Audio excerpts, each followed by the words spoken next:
A Carretera Federal 200 hervía bajo el sol de agosto. El autobús de segunda clase avanzaba lento entre curvas imposibles. Con el aire acondicionado, muerto hacía kilómetros, y los pasajeros pegados a los asientos por el calor. Ventanas abiertas, olor a sudor, a comida casera en bolsas de plástico, a cansancio acumulado. Era el paisaje típico de quienes viajan porque no tienen otra opción. Diego Martínez iba sentado casi al fondo, junto a la ventana. Jeans gastados, camisa de cuadros, gorra sencilla. Nada en su apariencia decía capitán del ejército mexicano. Pero eso era exactamente lo que eran 12 años de servicio. Operaciones en varios estados, demasiadas noches sin dormir, y recuerdos que prefería enterrar. Ahora iba de regreso a Guadalajara, después de visitar a su madre enferma en la costa. Su pistola Beretta, su identificación militar y su uniforme descansaban ocultos en la mochila entre sus pies. Para todos ahí dentro, solo era un pasajero más. Al frente, Ramiro, el conductor, tenía las manos pegadas al volante como si fuera parte del vehículo. 30 años en esa ruta, 3 décadas negociando con curvas, tormentas y amenazas que no siempre venían del cielo. Algo en el ambiente ese día le resultaba distinto. El tráfico estaba extrañamente vacío, y por el espejo, 2 camionetas, pick-up con vidrios polarizados, lo seguían desde hacía rato, siempre a la misma distancia, siempre detrás, como depredadores, cansándose poco a poco de observar. María Elena viajaba con sus 2 hijos adolescentes, tratando de mantener la calma. Un anciano rezaba en silencio, una enfermera miraba todo con ojos clínicos, un universitario jugaba con su celular buscando señal. Nadie lo sabía aún, pero en unos minutos todos quedarían atrapados en una historia del narco que jamás olvidarían. Y entre todos ellos, solo uno estaba entrenado para la guerra. El tramo elegido era perfecto para una emboscada. Un muro de roca de un lado, un barranco del otro, sin acotamiento, sin salidas, sin espacio para maniobrar. Justo ahí, la tercera camioneta apareció de frente, cruzada en el carril contrario. Ramiro maldijo por lo bajo y pisó el freno con todo. El autobús chilló como un animal herido. Los pasajeros salieron disparados hacia adelante, gritos, golpes, el ruido del metal protestando. Antes de que el eco se apagara, las 3 camionetas ya rodeaban el vehículo. Bajaron 10 hombres armados, vestidos con ropa táctica negra, chalecos, pasamontañas. En los chalecos, las siglas que todos temen en esa región: ANCJ, NG, fusiles de asalto en las manos, movimientos fríos, coordinados. No eran improvisados, estaban acostumbrados a hacer ese trabajo. El líder subió primero, alto, corpulento, mirada dura detrás del pasamontañas. Lo llamaban el Tigre. Subió al autobús como si fuese suyo. Golpeó la puerta metálica con la culata del rifle y su voz retumbó en el interior. Tranquilos, tranquilos, si cooperan, nadie tiene por qué salir lastimado. Vamos a revisar a todos. Identificaciones, celulares, bolsos. Y escuchen bien en sí, aquí hay militares, policías o alguien del gobierno y no habla. Se va a arrepentir de haber nacido. María Elena abrazó a sus hijos como si sus brazos pudieran detener las balas. El anciano empezó a rezar más fuerte. El universitario temblaba tanto que dejó caer el celular. Diego, en cambio, bajó un poco la mirada, fingiendo ser un civil nervioso más, mientras su mente empezaba a hacer lo que mejor sabían: contar, analizar. Proyectaran 10 sicarios, al menos 6 rifles largos, varias pistolas en terreno cerrado, civiles en todas partes. Cualquier error significaba una masacre. No podía revelar todavía quién era, pero tampoco podía quedarse mirando. Los sicarios comenzaron a avanzar por el pasillo, revisando a cada pasajero. Quitaban celulares, bolsos, dinero, cadenas, anillos. Todo iba a una bolsa negra. Un golpe aquí, una amenaza allá. El miedo llenó el autobús como humo invisible. Cada paso de las botas sobre el piso metálico sonaba como una cuenta regresiva. Cuando llegaron a María Elena, ella entregó su bolso sin protestar. El Tigre lo revisó, vio unos billetes arrugados y un teléfono barato. Lo lanzó por la ventana con desprecio. A sus hijos los miró como quien observa mercancía, no personas. Diego apretó la mandíbula pero siguió quieto. Aún no era el momento. 3 filas más adelante, el anciano que rezaba empezó a ahogarse. Su mano buscó el pecho. Su respiración se volvió corta. Sus ojos se llenaron de pánico. Patricia, la enfermera, reaccionó por instinto. Trató de levantarse para ayudar, pero uno de los sicarios la empujó de vuelta al asiento. «Nadie se levanta», gruñó. «¿El que se pare sin permiso? se lleva un regalo de recuerdo. El tigre por fin llegó hasta Diego. Él le arrebató la cartera y la revisó. La credencial falsa de trabajador de construcción, el nombre inventado, todo lo que el ejército le había dado para viajar invisible. Por fuera, Diego parecía tranquilo. Por dentro, sentía como el reloj se aceleraba. Sabía que en la mochila, debajo de la ropa, estaban su pistola, su credencial real, su vida entera. ¿Y esa mochila?, preguntó el tigre. Como si pudiera oler el peligro o Nabrelain en ese instante, el anciano se desplomó en el pasillo. Su cuerpo golpeó el piso con un sonido seco. Patricia gritó que estaba teniendo un infarto. Por un segundo, todos miraron hacia él. En un segundo, nada más. Pero para un soldado entrenado, un segundo puede ser toda una guerra. Diego no lo dudó. En su mano fue directo a la mochila. El cierre se abrió como lo había practicado 1000 veces. Los dedos encontraron la pistola. Un movimiento fluido, automático. El primer disparo cambió el destino de todos. El primer tiro pegó en el pecho del sicario más cercano, que cayó sin siquiera entender qué había pasado. El segundo impactó en el hombro del tigre, que soltó su rifle con un rugido de rabia y dolor. Entonces, el caos estalló. Los otros sicarios dentro del autobús empezaron a disparar a ciegas. Las balas atravesaban asientos, rompían ventanas, arrancaban gritos. Diego se lanzó al piso, usando los respaldos como cobertura visual, mientras se movía entre pasillos estrechos, disparando solo cuando tenía un blanco claro. Cada balao contaba. Todos al suelo, pegados al piso. Ahora, gritó con una voz que no dejaba espacio para dudas. Los pasajeros obedecieron sin pensar. María Elena cubrió a sus hijos con su cuerpo. El universitario se metió debajo de un asiento. Javier, el contador, se arrastró como pudo. Patricia aprovechó para arrastrar al anciano lejos de la línea de fuego. 2 disparos más. Diego alcanzó al tercer sicario en el cuello, justo en la zona sin placa del chaleco. El cuarto cayó con 3 tiros al torso, en el mismo punto vulnerable donde las placas se unían. El tigre, herido, trató de arrastrarse hacia su rifle, pero Diego llegó antes, lo pateó lejos y le puso el cañón de la pistola en la sien. «Muévete 1 centímetro y aquí se acaba tu historia», susurró con frío absoluto. Afuera, los sicarios que habían quedado junto a las camionetas reaccionaron. Empezaron a disparar contra el autobús, convirtiéndolo en colador. El sonido del metal agujereado, el cristal cayendo en miles de pedazos, los gritos de pánico, todo se mezcló en una tormenta brutal. Diego sabía que la posición era insostenible. 10 hombres armados a larga distancia contra un solo hombre con pistola dentro de una caja de metal llena de civiles. Si se quedaban ahí, morirían todos. Necesitaba mover el tablero. «Ramiro», gritó hacia adelante, «vas a encender el autobús y vas a sacarnos de aquí. Nos morimos parados. Nos morimos peleando». Ramiro tragó saliva, miró por el espejo la cara ensangrentada del tigre bajo el control de Diego y supo que ese era el único hombre que podía sacarlos vivos. Giró la llave. El motor rugió. El infierno se iba a trasladar de la emboscada a la carretera. El autobús arrancó con un brinco torpe, como si también tuviera miedo. Ramiro giró el volante y embistió la camioneta que bloqueaba el paso. El impacto fue brutal, metal contra metal, vidrios explotando, gritos ahogados. La camioneta se hizo a un lado, arrastrada por las 12 toneladas del vehículo. Se abrió un hueco mínimo, pero suficiente. Las llantas del lado del barranco mordieron el borde del asfalto. Un par de piedras rodaron al vacío. Hubo un silencio contenido de 1 segundo, como si la montaña estuviera decidiendo si los dejaba pasar o no. Luego el autobús logró enderezarse, y la carretera volvió a quedar frente a ellos. Los sicarios no perdieron tiempo. 2 camionetas arrancaron tras el autobús como perros rabiosos. La tercera quedó destrozada en el impacto inicial. Dentro, el aire olía a pólvora, sangre y pánico. Patricia revisaba a los heridos lo más rápido posible. El anciano respiraba mal, con el pulso débil. Una mujer tenía el brazo atravesado por un trozo de vidrio profundo. Carlos, el universitario, sangraba del hombro por una esquirla. Nadie tenía tiempo de llorar, solo de resistir. Diego, con el tigre inconsciente a sus pies, miró por las ventanas rotas hacia atrás.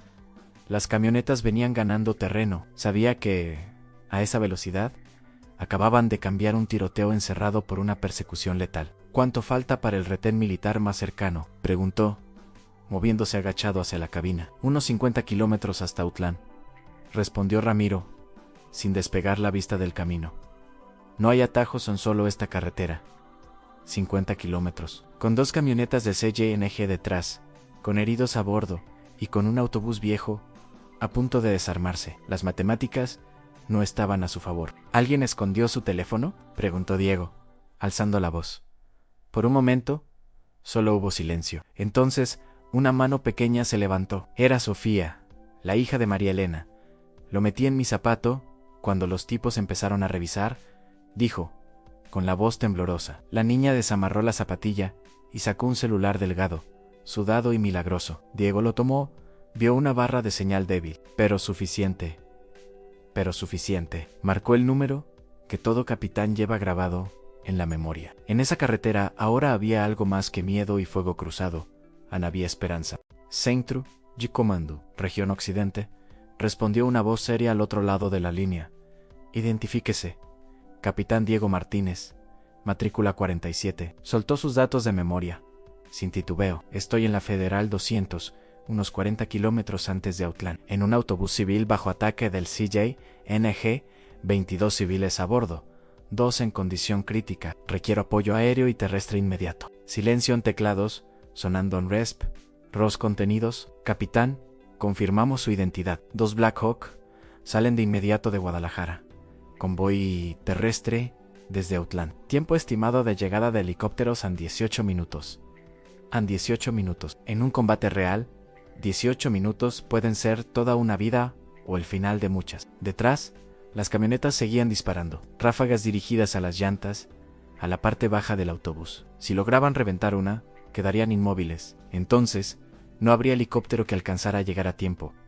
Más adelante, Ramiro recordó algo. Capitán, en unos 10 kilómetros, hay un puente viejo, de un solo carril, muy angosto.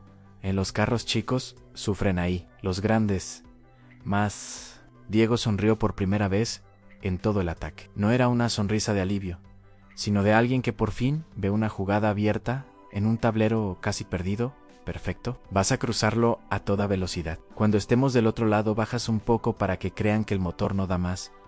Yo me encargo del resto. Las camionetas seguían acercándose. Una trató de ponerse a la par del autobús para disparar por las ventanas laterales. Diego disparó 3 veces hacia el parabrisas. Una bala pegó en el hombro del conductor. La camioneta se ladeó. Casi se sale de la carretera, pero el copiloto corrigió a tiempo. El puente apareció de pronto, viejo, estrecho, con barandales de metal oxidado. Ramiro apretó el volante y se lanzó. El autobús pasó tan justo que las paredes parecían rozar el concreto. Del otro lado, redujo un poco la velocidad, como si el motor estuviera a punto de rendirse. Cuando la primera camioneta entró al puente, Diego ya estaba apuntando desde la puerta trasera de emergencia. 5 disparos. 2 al neumático delantero, 1 al radiador, 1 al parabrisas, otro a la llanta trasera. El resultado fue brutal. La camioneta perdió el control, golpeó la baranda y cayó al lecho seco del río. Las otras 2 frenaron en seco, ahora mucho más cuidadosas. El tiempo seguía corriendo, los helicópteros se acercaban, Ann y el cártel. No pensaba retroceder tan fácil. Con una camioneta menos, la persecución no terminó, solo se volvió más rabiosa. 2 vehículos seguían atrás, y, unos minutos después, se escucharon más motores sumándose a la cacería en refuerzos. El CJNG no estaba dispuesto a perder a su gente sin cobrar el precio. El centro de comando volvió a entrar en la línea. Capitán, helicópteros a 14 minutos, convoy terrestre a 20. Los pilotos ya tienen visual aproximada de la zona. ¿Puede dar algún punto de referencia? Diego miró a su alrededor y pensó en algo simple. Hay un pasajero con camisa blanca muy visible. La voy a agitar por la ventana trasera. Esa será nuestra marca. Quitó la camisa del anciano inconsciente. Se arrastró hasta una ventana parcialmente intacta y la agitó con fuerza. Desde el cielo, 2 sombras negras avanzaban a gran velocidad. Aún estaban lejos, pero venían. Los sicarios, viendo la camisa, pensaron por un segundo que era señal de rendición. Una de las camionetas se acercó demasiado. Diego soltó la tela, apuntó y disparó 4 veces al motor. Pronto, humo negro empezó a salir del cofre. Otra camioneta quedaba prácticamente fuera de combate. Dentro del autobús, el ambiente era una mezcla de miedo, cansancio y una chispa de esperanza. María Elena seguía aferrada a sus hijos, pero ahora sus lágrimas eran también de alivio. Carlos, pálido, trataba de bromear entre dientes para no quebrarse del todo. Javier sostenía una medalla con tanta fuerza que los nudillos se le ponían blancos. Patricia luchaba por mantener vivo al anciano y por controlar la hemorragia de la mujer herida. Diego volvió a hablarles a todos, alzando la voz sobre el ruido del motor y el viento que silbaba por las ventanas rotas. Faltan menos de 20 minutos. Helicópteros y militares vienen hacia nosotros. No puedo prometerles que nadie saldrá herido, pero sí puedo prometerles una cosa: no voy a abandonarlos. No los voy a dejar en manos del cártel, pero necesito que sigan resistiendo, que no entren en pánico. Una voz tímida, la de Sofía, rompió el silencio. Capitán, si salimos vivos, ¿usted cree que un día podamos contar esta historia sin miedo? Diego la miró, con el rostro marcado por el cansancio y la determinación. Esa es exactamente la razón por la que sigo peleando. Las curvas en S aparecieron frente a ellos como una prueba final. Señales amarillas indicaban velocidad máxima de 40, pero el velocímetro marcaba mucho más.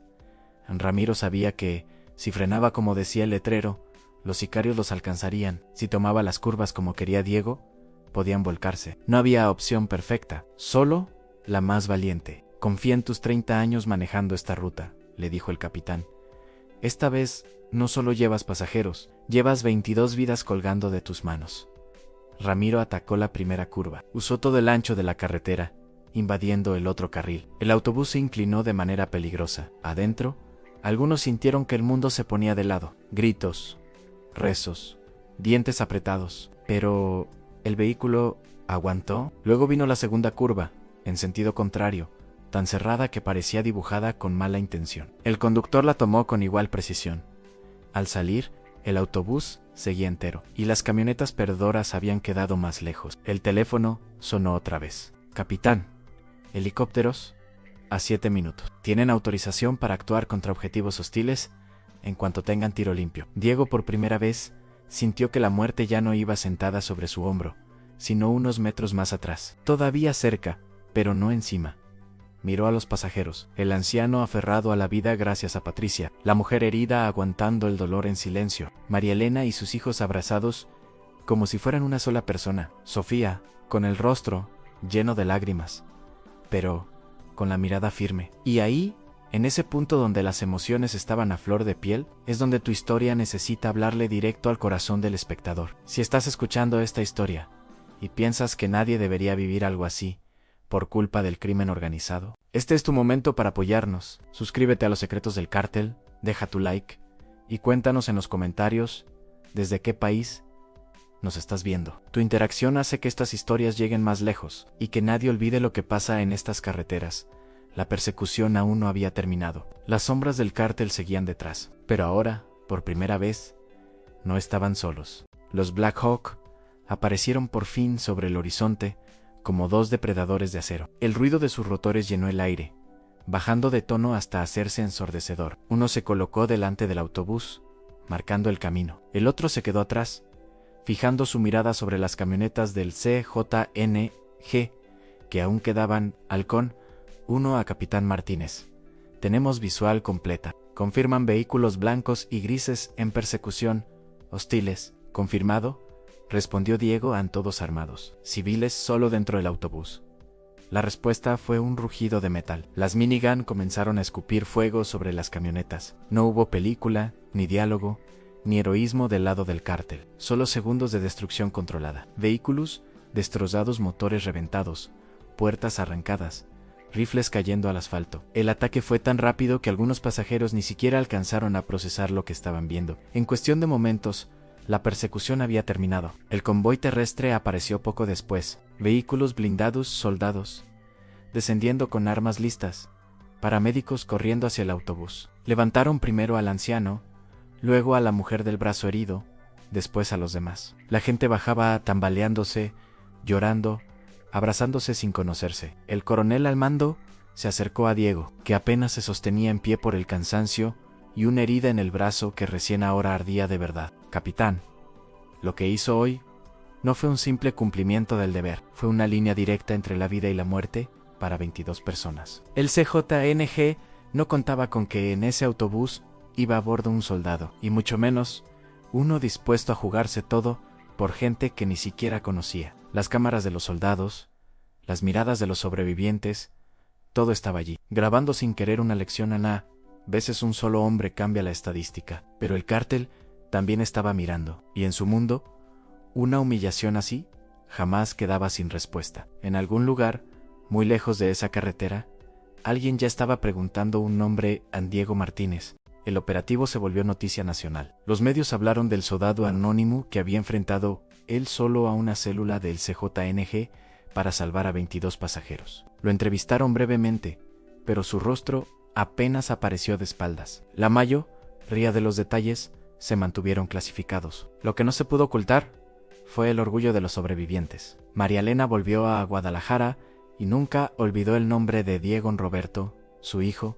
Eligió estudiar criminología. Sofía, la niña que escondió el celular en el zapato, años después se presentó ante un tribunal militar con uniforme, lista para convertirse en oficial médico. Ramiro siguió manejando la misma ruta, y cada vez que cruzaba el puente donde una camioneta del CJNG cayó al vacío, tocaba el claxon 2 veces. Era su forma de decir: aquí pasó algo que no pensamos sobrevivir. Diego, en cambio, pagó otro precio. El CJNG lo marcó como objetivo. Sus datos se filtraron. Su rostro empezó a circular en listas donde nadie quiere aparecer. El ejército lo envió a otra región, luego a otra más en cambios de identidad, movimientos constantes, protocolos de seguridad. Su madre fue reubicada en un lugar seguro, lejos de la costa, donde siempre había vivido. Pasaron los años y, en una operación en otro estado, la venganza finalmente llegó disfrazada de rutina. Una emboscada perfecta, información filtrada desde dentro, una patrulla rodeada. Diego evacuó a sus hombres, cubrió la retirada, sostuvo la línea hasta el último minuto. Varios sobrevivieron gracias a Elan, pero en el reporte oficial quedó registrado como desaparecido en combate, ni vivo ni muerto, solo un nombre flotando entre archivos clasificados y susurros. Algunos dicen que el cártel logró capturarlo y que lo mantiene oculto como trofeo silencioso. Otros juran que el ejército lo borró del mapa para protegerlo, dándole una vida nueva, lejos de todo. Lo cierto es que nadie volvió a verlo en público. Lo único que quedó claro fue otra cosa. El día que el CJNG secuestró un autobús en la Federal 200 y descubrió demasiado tarde que un soldado iba a bordo. La historia no terminó en aquella carretera. Siguió viva en las decisiones de cada persona que sobrevivió, y cada vez que alguien cuenta esta historia, cada vez que un espectador escucha estos detalles y se estremece, el mensaje se repite: el miedo existe, pero hay gente que decide no vivir arrodillada. Y mientras existan personas dispuestas a enfrentarse a la sombra del cártel, aunque sea en silencio, en la memoria, en la denuncia, el legado de ese soldado seguirá viajando en cada kilómetro de la carretera.